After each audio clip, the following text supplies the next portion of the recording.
Muchas gracias. Quisiera saludar a los hermanos y hermanas de los pueblos indígenas del mundo que nos escuchan o que nos ven por los diferentes medios de comunicación. Saludar igualmente a la señora directora regional del PNUD, a todo el equipo del PNUD América Latina que hizo posible un respaldo significativo para estos estudios. Cumpliendo con mi responsabilidad, presento el informe E-212-43. Señoras y señores,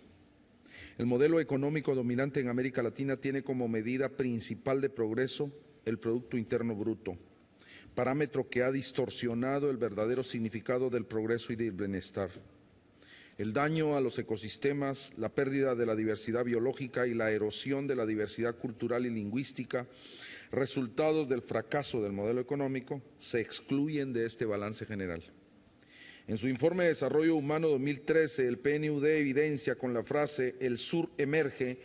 que ha habido reducción de la desigualdad en países subdesarrollados y que las economías grandes se han desarrollado aceleradamente, mejorando las condiciones de vida de sus habitantes. Y a pesar de que la región de Latinoamérica presenta reducción de desigualdades y de que a nivel regional hay avances en la consecución de las metas propuestas en los Objetivos de Desarrollo del Milenio, este no es el caso de los pueblos indígenas en la región. El índice de desarrollo humano de los pueblos indígenas en los países estudiados es significativamente inferior a los promedios nacionales. En las últimas décadas, los pueblos indígenas de América Latina han cuestionado profundamente los modelos de desarrollo vigentes y el tipo de democracia resultado de esos modelos. Han pasado de ser sujetos sociales y se han constituido en sujetos políticos activos que han interpelado cada vez más a sus sociedades, tachándolas de ser excluyentes, racistas, desconocedoras de la historia, como el caso que me permito desde este podio condenar del Congreso de la República de Guatemala de emitir una resolución que intenta superar el acto de genocidio realizado contra los pueblos indígenas en Guatemala, y de negarse a mirar la diversidad y reconocer la existencia de sujetos sociales con cultura y cosmovisión diferente del modelo homogeneizador e integracionista de los estados. Escuchar estos cuestionamientos y propiciar acciones reales de cambio es el reto de las democracias latinoamericanas, pero también constituye el reto de los pueblos indígenas, especialmente de las mujeres indígenas y los jóvenes, hacer oír sus voces e incidir en los gobiernos para hacer respetar y ejercer sus derechos políticos. Es aquí en donde el debate sobre la refundación de los estados está presente, tomando como bastión determinante la resistencia local de los pueblos, visible en las distintas formas de organización existentes. El Pachacutic es para el Ecuador lo que es Xeljú para el mundo quiché de Quetzaltenango, para Guatemala, una expresión de dignidad política. Es decir, que más allá de los resultados electorales, demuestra la capacidad de participación y competencia de sus dirigentes en sistemas electorales clientelares, onerosos y monoculturales, con un enfoque nuevo, rejuvenecedor de la política criolla y renovador de sus valores. Sin embargo, las necesidades de renovación de cuadros y de estrategias electorales se evidenciaron en las elecciones 2003. En otras palabras, la democracia en América Latina no ha cumplido plenamente su cometido. La democracia que los pueblos indígenas conocen es la expresada en el marco de las elecciones, la que ha fomentado desigualdad y falta de equidad y la que ha sido implementada por gobiernos racistas, excluyentes y prepotentes. Desde la instauración de los regímenes democráticos en América Latina, eso hace más de 20 años, ha habido participación política de los pueblos indígenas, si bien en algunos casos esta ha sido de carácter individual con la incorporación a diferentes partidos políticos. Sin embargo, se destaca la participación que los pueblos indígenas han tenido más bien en comités cívicos, en el caso de Guatemala,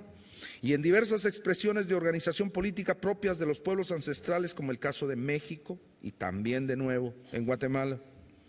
En el caso de los comités cívicos, son un movimiento social que canaliza sus valores políticos, especialmente a nivel local. De las experiencias de participación electoral de los partidos políticos tradicionales surge la inquietud de construir proyectos políticos de para y por indígenas, que respondan a las necesidades de los pueblos y de los grupos tradicionalmente excluidos de las políticas públicas. En otras palabras, surge la necesidad de generar democracias incluyentes que respondan a las características de las sociedades multiétnicas, multilingües y multiculturales. Son significantes las experiencias en Ecuador con el movimiento político Pachacutic, iniciado en 1995, y en Guatemala con el movimiento político Huinaca, iniciado en el 2007. No obstante, los avances y logros de los pueblos indígenas en cuanto a inclusión y participación política, en la creación de una institucionalidad pública y la existencia de instrumentos internacionales, existen desafíos que los pueblos indígenas deben vencer para hacer la participación política el mejor vehículo para avanzar en sus demandas y mejorar las democracias. En particular, los pueblos indígenas, desde este estudio y después de esta experiencia, creemos que deben incidir en las reformas jurídicas necesarias para el reconocimiento de sus derechos y para el reconocimiento del carácter intercultural de los estados. A este respecto, son indispensables reformas constitucionales o reformas a la ley electoral. En el caso de reformas constitucionales es necesario que se reconozca el derecho a la libre determinación y a la autonomía de los pueblos. La evaluación del cumplimiento de la declaración en Guatemala reflejó contundentemente la búsqueda de una Asamblea Nacional Constituyente con plena participación indígena. En el caso de reformas constitucionales en nuestros países, es fundamental modificar el sistema de financiamiento de los partidos políticos y las campañas electorales, abrir espacios reales de participación indígena a indígenas, mujeres y jóvenes, tanto en los partidos políticos y comités cívicos locales como en las diferentes estructuras de la institucionalidad gubernamental que ejecuta procesos electorales.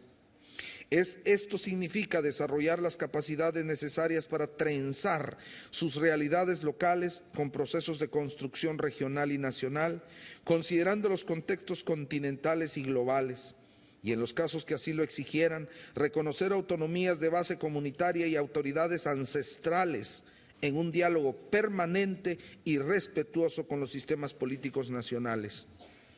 Valorar e incentivar el desarrollo del liderazgo de las mujeres y sus capacidades, ya que en la actualidad aún se privilegian los hombres líderes frente a las mujeres líderes. Finalmente,